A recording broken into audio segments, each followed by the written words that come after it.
Hello, everybody, and thank you for joining us once again for PropTalk. It's a property management podcast that's powered by Resman. I'm Elizabeth Francisco, Chief Experience Officer at Inhabit IQ and an active member of Resman's leadership team. So on today's episode, our Trailblazer episode, we're going to have a very interesting conversation. We're going to talk about how you might want to rethink your strategy for 2023's changing market conditions.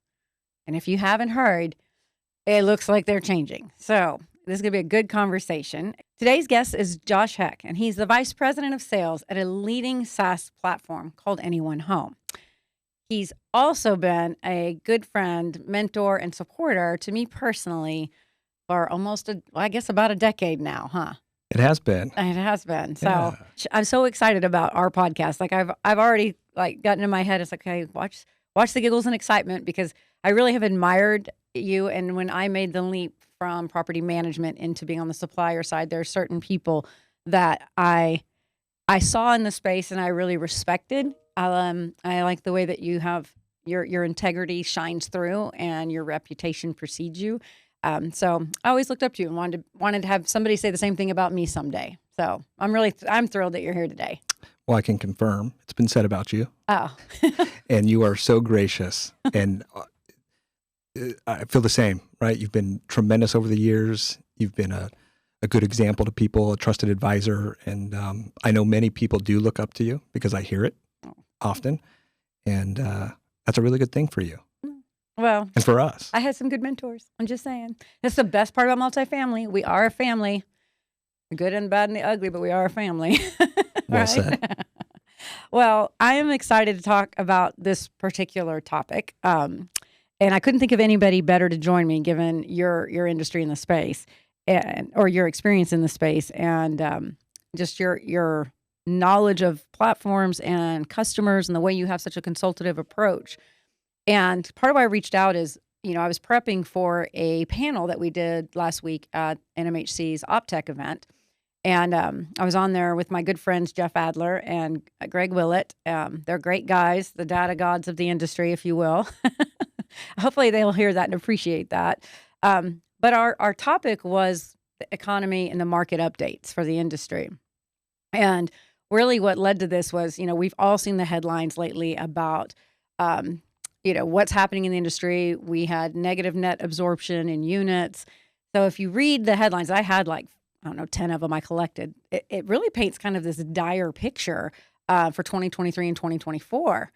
But the good news is that it's not maybe as bleak as we think it is. We talked about rent growth on the panel, and some of the numbers they were throwing out is if we look to 2023 and 2024, we're looking at maybe 3.7% on average rent growth. Now, it's going to vary, of course, by region and everything. But it was interesting to think about how operators in the space today might respond, because we've had an incredible 2 years, right? We have had incredible occupancy, double-digit rent growth, historically low vacancy. We've had historically high renewal rates. I mean, things have been pretty darn good the last 2 years. So if you're talking double-digit rent growth down to 3.4, 3.7%, that can seem pretty shocking, especially if you haven't been in the industry prior, right? Right. Or, say going through the Great Recession. So, as we talked about the impact, I think there was some really good messages. And I think one of the things that Jeff Adler said that I loved is he was basically right out to the audience. He says, look, guys, we're just going to have to work harder. It's a manageable situation. 3.5% rent growth is definitely a manageable situation. And if you've been in the industry, how many years have you been in the industry? Since 2009. So you coming out of the Great Recession. I did. Oh my goodness. I didn't think I realized that till now. So this is going to be a good conversation for you and I too. So I think what Jeff was really referring to was the scope of work, like what we do on a daily, weekly, and monthly. What are those activities? What do they mean? How do they change in the market conditions? And I thought one of the things he said about we have to work harder, I think that's probably very true, but I also think there's an opportunity to work smarter. And that, my friend, is why you're here today. Because I think this is a time for us to really evaluate how we're going into 2023 and how we can, and we are going to have to work harder. We'll just call it what it is, but we can also work smarter. And I think you have, with your experience, can really help us today understand, what does that look like? How can we best use technology to still achieve our goals and get the job done? So if you don't mind, just to help our audience, because I just learned something new. It feels like we've both been around for like 20 or 30 years, so I'm surprised by that. But if you could just tell us a little bit about your history in the space and your career. Yeah, so it's been a wonderful ride. Like Mhm. literally, it's been the best. So came in 2009, post-recession, Mhm. and started with a little company at the time that grew to a tremendous size. Mm-hmm. So I've been with some of the largest cutting-edge technology companies through all facets of leasing tech. So revenue management software, property websites, online payments, CRM, contact centers, chatbots, basically the full spectrum, right?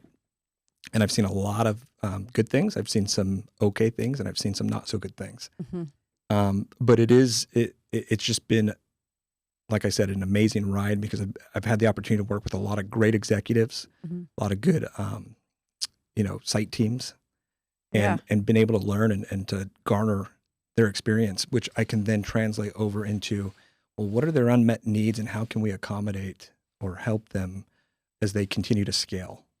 So curious about this. Before entering the industry, so 2009, was a rough year.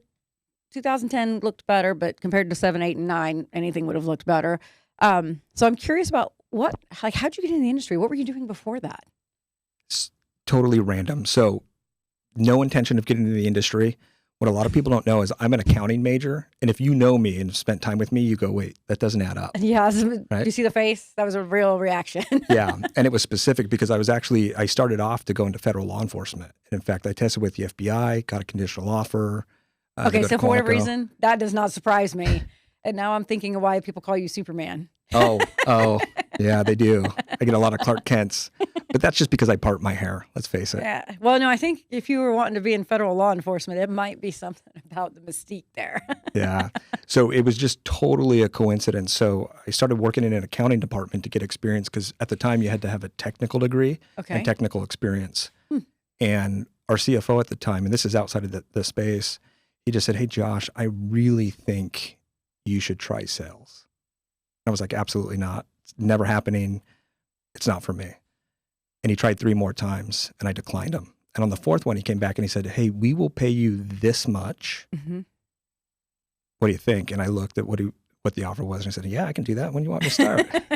So It must have been better than an accountant's salary. yeah, so got into that. And then through taking that sales job, Uh-huh. I was able to meet through a colleague of mine, one of his buddies that was in multifamily in the PropTalk space. Okay. And so he said, "Hey, look, like you're well spoken about. I know people like you. So what do you think? Come on over." And I took the chance and it just Oh, so much. catapulted me forward. Yeah, so much makes sense now. Like, actually, it does all piece together because obviously I've known you for years. I know how you interact, and you've always been it's not even fair to say sales because you truly, it comes from a good place of a consultant. Not that he doesn't want to make money. We all want to make money, but that's not really the way that you've ever come across. You're very much want to put your customers' best interest first. And typically, because I know as you've changed jobs, you won't work somewhere that you don't believe in also. Correct. In Yes. fact, that's one of the reasons why I ended up where I did because Mhm. one of the acquiring companies, I couldn't, my reputation is everything. Trust for me is everything. And so Mhm. that's the way my wife always jokes with me. She says, "Josh, you missed your calling in life. You should have been a high school teacher and a football coach or something like that," right? Just because I like to educate, Yeah. I like to collaborate, I like to help people improve. And that's kind of my MO, right? Yeah. Is that I don't look at myself as a salesperson. Like I am here to consult. And if we can help you, awesome. Yeah. If we can't, that's okay too. Like there'll be opportunities downstream, but let's see if we can really identify what you need and let's see if we can grow together. Yeah. Well, in your accounting, knowing that you spent some time in an accounting office, that explains a lot too, because understanding the numbers and coming into the industry when you did, I mean, we've been on a fast track for business maturity and sophistication. It didn't just start 10 years ago, but there's definitely been different phases and plateaus. And I think you came in right at the right time to enter the industry, because I think during the Great Recession, so many management companies, because we were an operator at that time, I think that people were caught off guard with complacency. Yeah. And kind of doing things the way they've always done things. And that did not work. And it was a very trying time. I can tell you in 2007 and 8 and 9 and seeing foreclosures. And I'd never been through anything like that. But what doesn't kill you makes you stronger, or makes you build property management software, I say. So I'm sure you've seen a lot of the headlines and things like I talked about. And, one of the things that Greg Willett was good to point out is, when we look back, when we get to the end of the year and we're looking at 2022, 2022 is still going to be a record year for multifamily as far as performance metrics. Now, that picture is a little jaded because we know the third quarter over quarter, we're seeing some changes in the environment, and the changes are, going downward. There's some downward trends happening. And I think the vacancy rates from our talk that we had last week, we're looking at potentially 6, 7, 8% vacancy rate to build through 2023. And at the high point in, end of 21, in our portfolios, our portfolios of customers, we're seeing 98% occupancy, so less than 2% vacancy, which was unheard of. That's unreal. Yeah. So this is a big change. And I think about like the operators that have come in this space, much like you came in 2009, you were there to kind of still get in the weeds when things were really hectic. But new operators that have been able to come in post-recession really have been able to ride that wave, or ride up that upward trend, because, we go through cycles, right? And we get the top end of the cycle. So they really haven't been at the bottom. And then the pandemic, albeit very challenging and difficult, was not what those of us who've been around for 30 years would call a recession, not for our industry. Obviously 21 was a record year for us. So I think, as people look towards 2023, they've got to kind of reshift their thinking of what becomes their top priority. Maybe fell off track, maybe lost visibility over the last 2 years, because with occupancy that high, you maybe aren't focusing as much as you can on retention, because retention is really going to come down to, hey, there's no availability in the market. Where else are they going to go? And so that complacency can sneak in, and they're not as fine-tuned of an operation. And that's kind of what I saw going in to the Great Recession. And I commented on it a lot. And it was one of the things I was worried about for our company was, well, what are the two things we need to be focused on as we started seeing these signs that, hey, things are changing? And it's very clear. It was about attracting and converting renters to those newly vacant units. Going to have possibly 7-8% vacancy. And then retaining residents, as much as retaining residents, but also retaining some of that revenue, the revenue gains we picked up in 2021 and 2022. So my question to you that I was going to lean on you for today is, Josh, as PMCs finalize their strategy for 2023's changing market conditions, they're evaluating how technology can be best utilized as part of that strategy. So how has the way property management companies, their view of technology, how do you think it's changed over the last couple of years? It's a big topic. It's a big question, because it has changed. Mm-hmm. And I think comparing 2022 and even 2023 to 21 and 20 is unfair, just because we were coming out of, a COVID environment, and people were really excited. And so all of a sudden leasing picked up, and it was a lot of fun, and we had tremendous growth. Mm-hmm. I don't think it's going to be the same moving forward, right? We're already seeing the data that says, look, like leasing transactions are evaporating, not in a bad way, but they're just slowing down. Yeah. And when we look at that, given where we've been, we kind of freak out, but we shouldn't. So I think what's happening and what I'm hearing is operators are having to shift their mindset to say, what is the most important thing we can do to close the back door, to make sure that our residents aren't leaving? Mm-hmm. And so having to really go through that vetting process of, well, what can we take off of our team so that they can give more attention, to our residents? Right. And there's a lot of technology out there, a lot of leasing tech, and it's a burden. So like when you think about like self-service, self-guided tours, that was one of the technologies that got catapulted forward. It's been around for a long time, right? But people were just kind of complacent. Well, we don't really need that. But then all of a sudden when COVID hit, oh crap, what do we do? And so all of a sudden, self-guided tours just took off like crazy. And it was a good part of the business for a lot of people that specialized in that. Well, it also hasn't gone away. I'm not going to say that it's not as forefront as it was, but it hasn't gone away, which is interesting. And so you've got these operators, and I think what they're doing is they're having to reevaluate how much control do they actually have in their operating environment, and what decisions can we make, right? And just as importantly, if we don't make a decision, what are the unintended consequences? Because the reality is, as leads lessen going into 2023, it puts an immense value on those. Right. So you can't afford to miss them. Right. But does it also make sense to have like your site teams follow up with a bunch of leads that you get through these different sources? Or is it better to have them deal with residents, right? So that you can close the back door. It's kind of a conundrum because you have to do both. Companies are good, better, best. What are the best? There's a lot of good things people are doing, but what are the best things that we can have our teams do so that we're effective, again, in closing the back door? So how do we allow them to do less things and be really good at those things versus doing a lot of things and just okay? Yeah. Property management 101. Find balance. The old days, right? Yeah.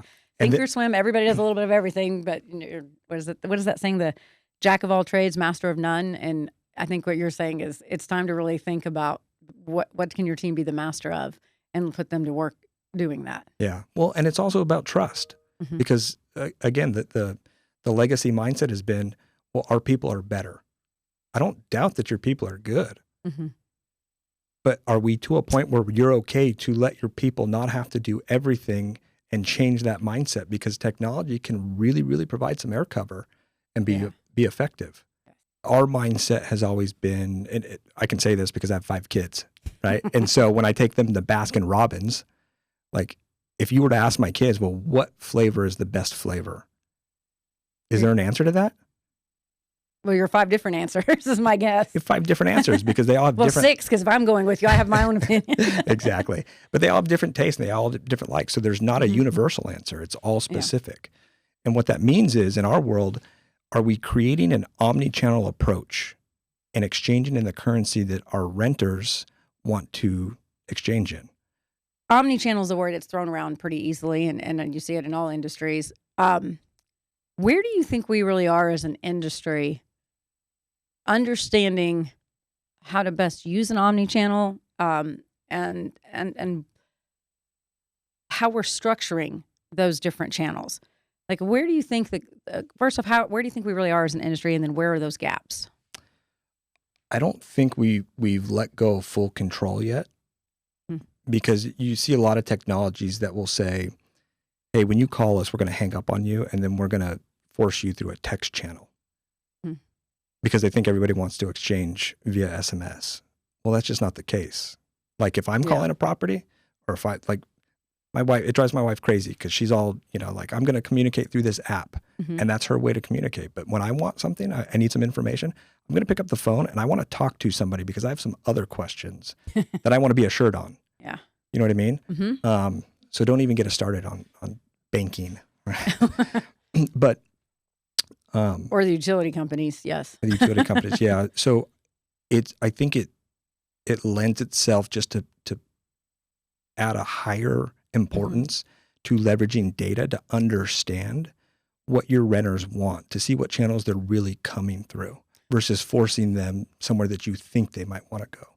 I look at it as like a puzzle, right? A puzzle has multiple pieces, but you need them all to complete whatever picture's on that puzzle. Yeah. And so when people will come and say, well, we just want chatbot, for example, that's good. I'm glad you want that because that's definitely a piece of the puzzle, but it's not the silver bullet. Yeah. And so the quicker that companies can understand that whoever provides omni-channel or multiple pieces to that puzzle or all the pieces to that puzzle, they're making it convenient for people to find them.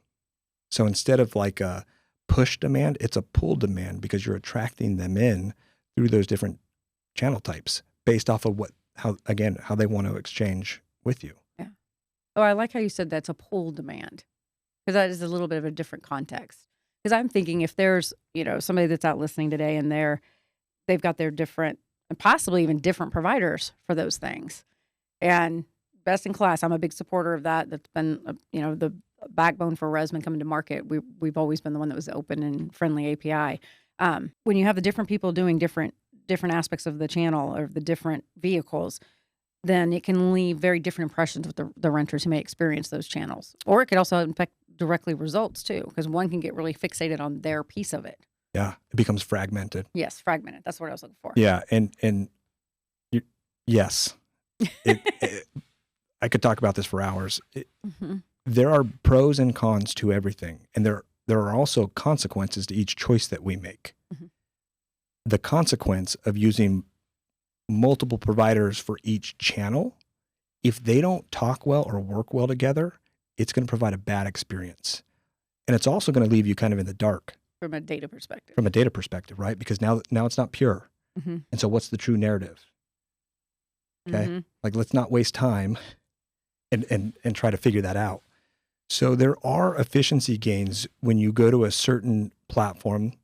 Maybe so for example, like CRM, that's kind of like the operating nucleus, and it does multiple things. There are definitely efficiency gains through using those omni-channel tools that attach to CRM, because they kind of exist in the same system. I'm not suggesting that you have to use everything that a single provider uses.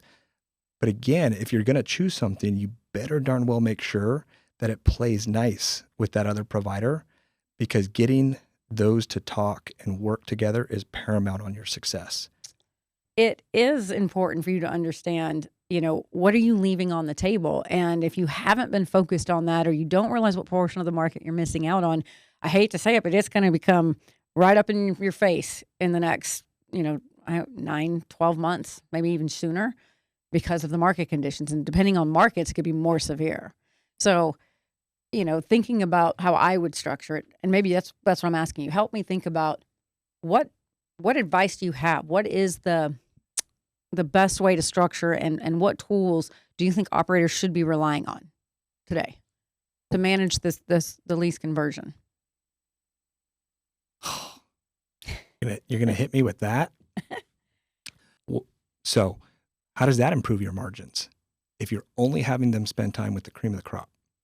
Well, I might run a sales team. I kind of know that answer. Yeah. So let's unroll that a little bit though, right? So in order to do that, you have to think through and figure out your automation. How do I make sure that for the volume of leads that we get, we're managing them in a way that doesn't take from my stellar salespeople? But then when somebody is ready to take the next step in the leasing process, I can get them synced up with that stellar salesperson.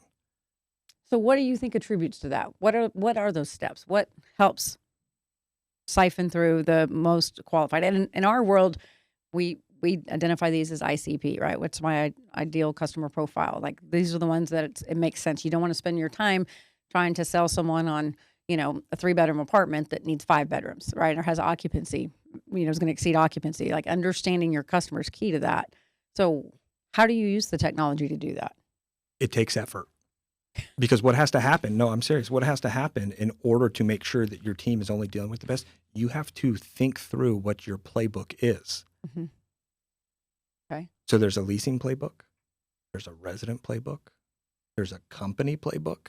Like, do you have these things? Are they structured? Again, you need to have playbooks, but you also need to have strategies that are specific to different buckets, right? So you've got your technological bucket. So that's like your leasing tech stack.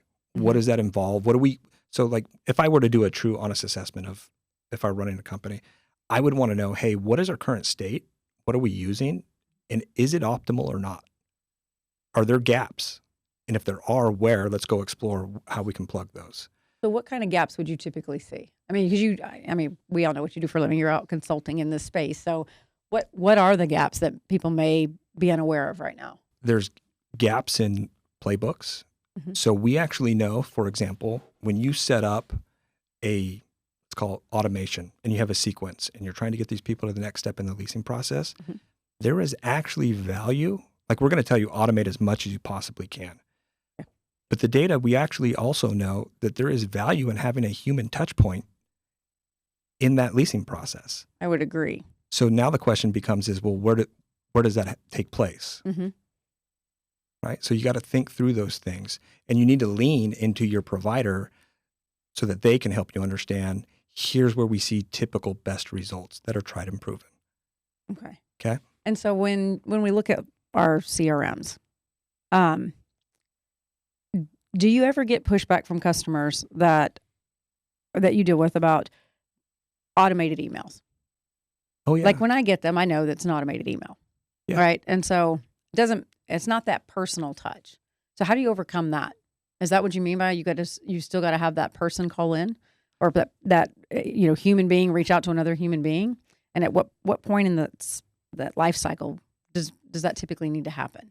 Yeah, it's a great question.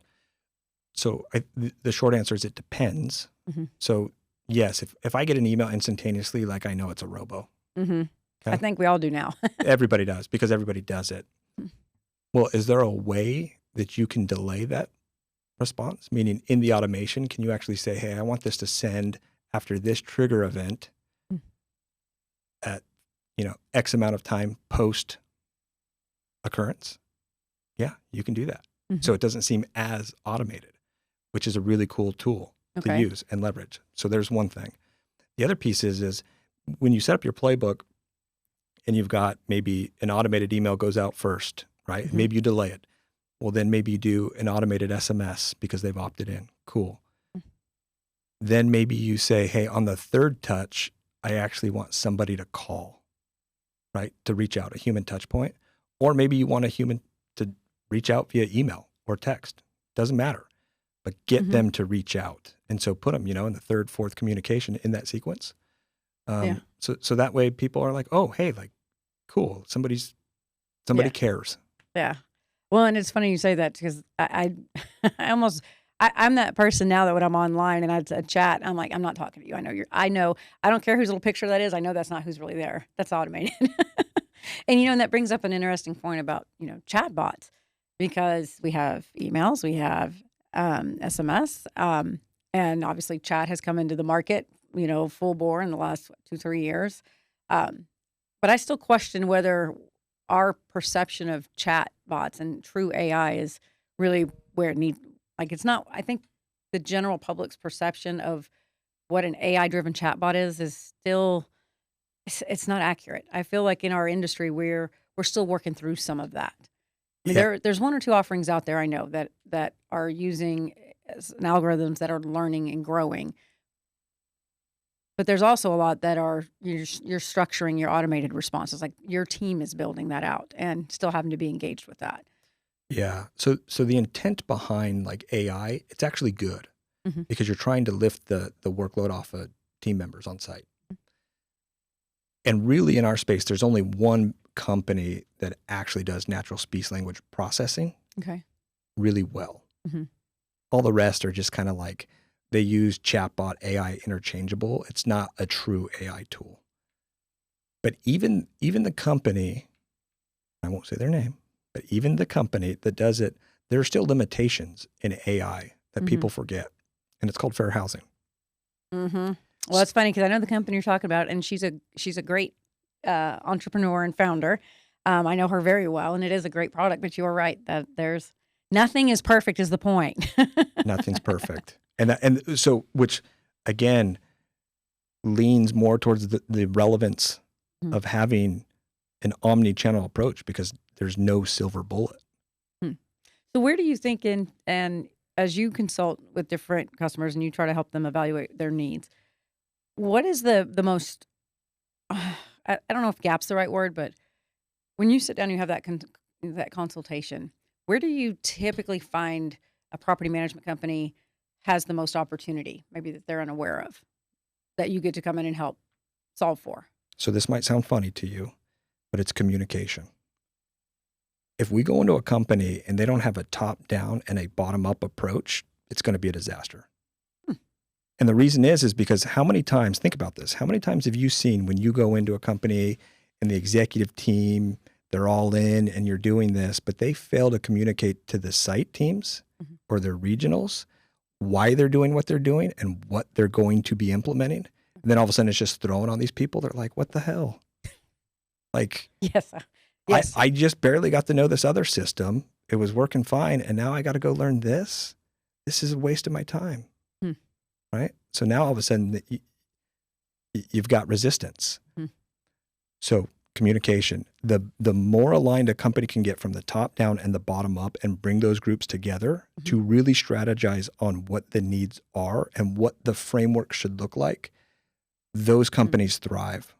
Yeah. They absolutely thrive. And the way to do that is to get your teams involved. Yes. Right. Because if they're going to be utilizing the tools, and especially if you are in a situation where you are building out your chat sequences, right? If it's not a total AI-driven chatbot, who better to understand the natural conversation that comes up than your frontline teams versus maybe somebody who's just back in an office that's making, the corporate, because I've seen that. They're back in the corporate office. They don't regularly engage with leasing activities. So their presumptions end up being very generic interaction for the chat to have. Yes. And that to me is just, I struggle with that because to me that's just a big turnoff. Because for me, when I'm on a chat and I see something like that, I'm like, I literally can see that on the website if I just go to the floor plans page. Yeah. So I'm like, what value am I getting out of that? Yeah. It just, and it's overplayed, right? Simon Sinek, if you've ever seen like his golden circles. Yes. Where it's like the why, how, what. That's what you need to do with your company. Yeah. Across the board, across every org. I mean, it behooves me when I see these companies that don't do that. It's just like, wow, you really missed an opportunity. Because here's the truth. Your greatest, barring the technology, who is your greatest asset? Your people. Your people, yep. Right? And guess what? I know I don't have all the right answers.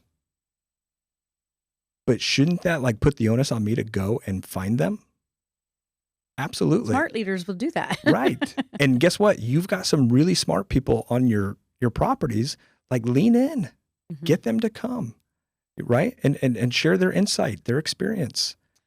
It's crazy that we don't do that. Now, I will say, this is important to know too.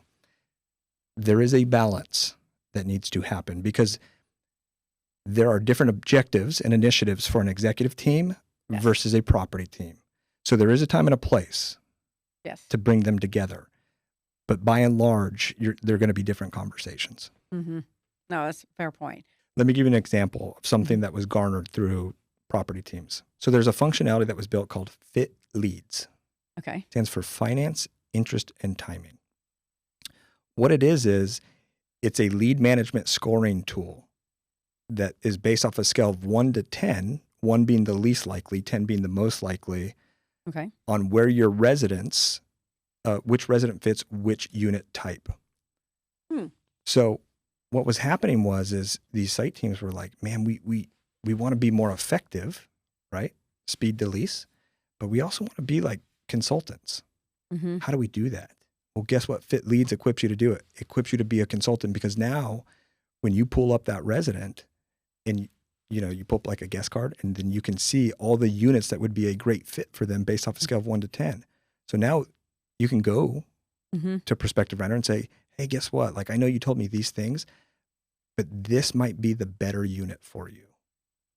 And this is why human beings also need to stay involved. There you go. Because I don't think we're at a point yet and where technology can do that effectively. Yeah. And I think that's just how we're evolving as an industry and becoming professional, sales professionals. Yeah. And good sales professionals are going to do exactly what you've been talking about. They're going to consult and they're going to find the best solution for the customer in front of them. Yeah. And that means our leasing teams too. And I think this is probably a little overdue. I came through the time period where we were still being referred to as, flight attendants. We were looked at the same way.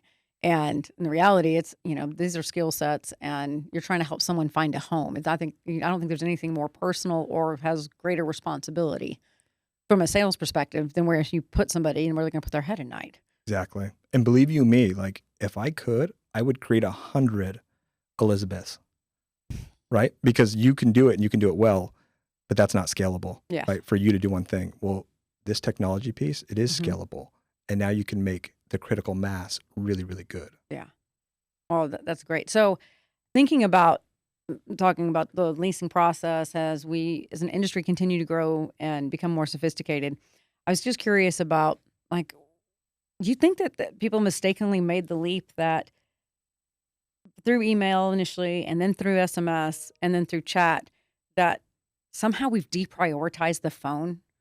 Because my experience is not unique, and I've heard, I've been to NAA and different events this year, and you hear people still talking about trying to improve their conversion rates and response rates. And we maybe do have the greatest superstar leasing agent and sales teams out on site, but maybe they're tied up with renters and they can't respond. So, but it definitely feels like there's a change with the phone. Yeah, I think the phone has been bastardized. Maybe that's a good word for it, because it really is surprising to me. Yeah, because look, we all have our smartphones Mhm. and we're always texting and we're always on whatever apps. Mhm. But the reality is there's still people like me that exist. Like, I want to talk to somebody. But we've gotten away from putting importance on the phones. Yeah.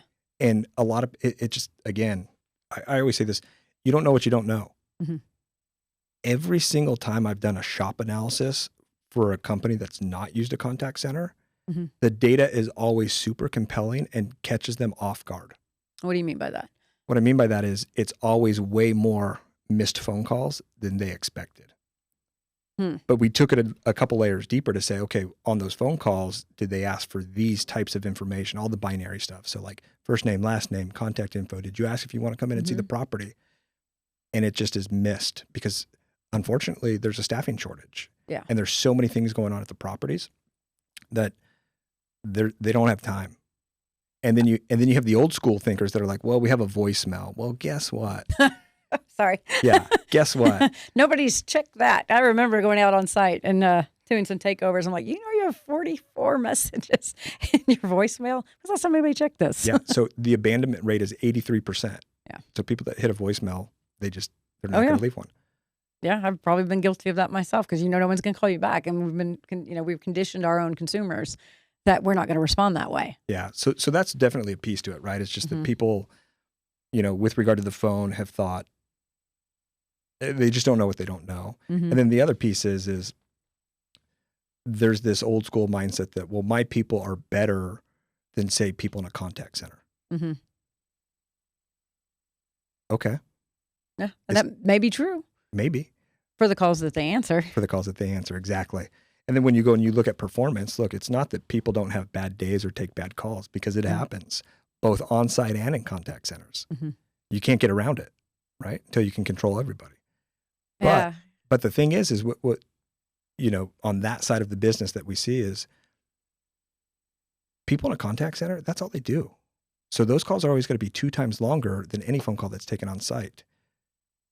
So when you start thinking about like the experience, again, not saying every call is perfect, but the fact that you can have somebody that spends the time to go through and answer all the questions, like I would hope you would want to be represented that way. Right? Yeah. And I think that's an important point, though, because there's, call centers and contact centers. There's different types. I mean, there's some that are really, they're just automated, and they are ultimately end up in a voicemail situation. They're rerouting, so they don't have an actual person answering the phones anyway. So by the time they get there, they're going to drop off. But there is a perception that, the contact center, by answering that call instead of the site team catching the call, that they might lose that lead because they were not going to do as good a job as, he or she that's out on site that's doing, their rock star leasing agents. Yeah. I can't underscore this enough. Even though bad calls are taken in contact centers, it still doesn't affect performance, because again, they're catching a piece of the demand curve that you missed already and trying to put it back in your leasing funnel. Yeah. You know what I mean? And I was thinking what you said earlier too about understanding where you're going to spend your time. So if they have enough of the information to help the prospective renter to, maybe this particular asset does not have something very specific that they need or want, or a specific floor plan type that's non-negotiable, it's much better for a contact center to filter that out than for your team to be taking the time, right, to try and so if they have a choice, I'm going to spend my time with somebody I can close or somebody I can't close. Yeah. Well, so the numbers actually increased too. So this is important for the audience to know. Mm-hmm. Historically speaking, like missed calls to a property, it was kind of like 55 to 60%. But in a post-COVID world with a staffing shortage, it's like 70+% of missed calls during business hours. And it is so easy to show that and prove it Yeah. to the operators. When you start talking to the companies that do real centralization, Oh, yes. not what What they a think it is, segue. but real centralization, they actually don't even deal with the phone calls because they understand the value of having those calls vetted and screened. Mm-hmm. And then once they're qualified, then the contact center puts that lead back into the leasing process so that your stellar salespeople Mm-hmm. deal with the cream of the crop. Yeah. But again, they don't take those phone calls. They just vet it. They just send them to the contact center. Hmm. And there is value to that. I can see why, even with best intentions, you can't possibly get to every call. And if you're, like you said, if you do have an opportunity to make the call back and you already have enough information, you're making even better use of the time. But that's not going to be a quick phone call because then that is that human to human interaction. So having a way, you spend a lot of money, probably more so now than ever, on advertising. Yeah. Right. I think 2015 we only had maybe 1 or 2 ILSs at the time, but you look at what's out in the market now, and I hear how the costs have gone up, and it's so competitive. Banner ads this, banner ads that. You are spending a lot of money on those leads. A ton. Yeah, and I think you've talked about this once, and this is also part of what made me think about talking to you today about what is the real goal of a contact center. And I think you just you tapped on that a little bit, but it's not to sell the asset. It's not to close the lead. Oh, I see where you're going with this. Yes. So people forget that, right? Yeah. And unfortunately, they let's say like 3% of your phone calls from agents in a contact center are bad. They let the 3% represent the other 97% that was good. Right? Yep. That's a mistake. Yep. It's funny to think about the challenge that people are facing because, like you just said, those calls that you don't get, the other part of that is who did answer, who did respond, whose property are they out touring. And it's really, and this is kind of what I meant by it's easy to get complacent. Everybody's guilty of it. When things are good and you've, been grinding it out and the pandemic had so many challenges that I think being able to ride the high, right, is like, I can breathe. The properties can, they're making their numbers. Their investors are happy. But the reality is, I would imagine that there was probably missed opportunities that could have gotten into your CRM, been a future lead, right? Somebody they leased somewhere else, or maybe they stayed where they were at because there wasn't as much movement as we had hoped over the last 12 to 16 months. But that doesn't mean they're not going to be moving again in the future. Yeah. Right. The market's going to change, because that was I was part of a panel. We talked about my lease is up for renewal. Where am I going to go? Right? Because of the market rates were at such a high rate. But if you weren't answering those inquiries while they were testing the water, if you missed that opportunity to collect that information could be really important as we head into 2023. And those same people now are looking at a market that is 7-8% vacancy, that has some concessions coming back in. And they're looking at whether, and I actually think this is one of the trends we'll see. It's just my guess here.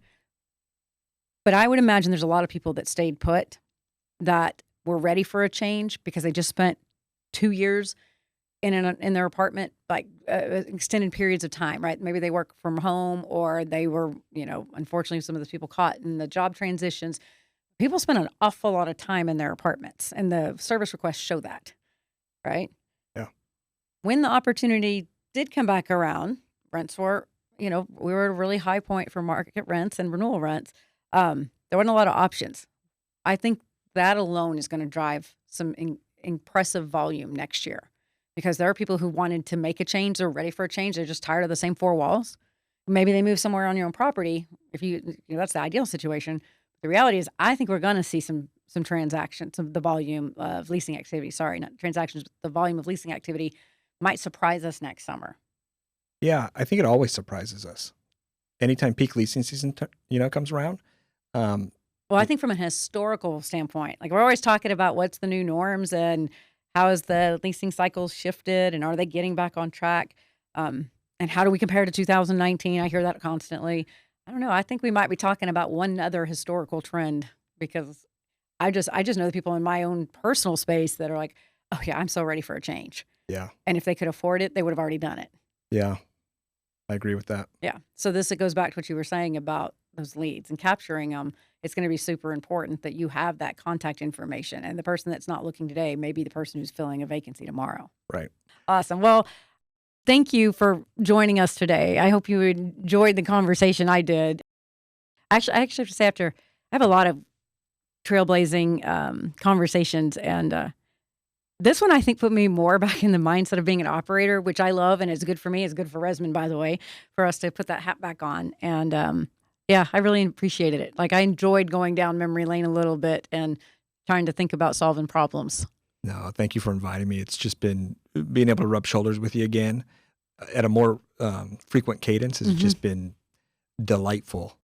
Thank you again for joining us. Well, we hope you enjoyed this episode, and will join us again next time.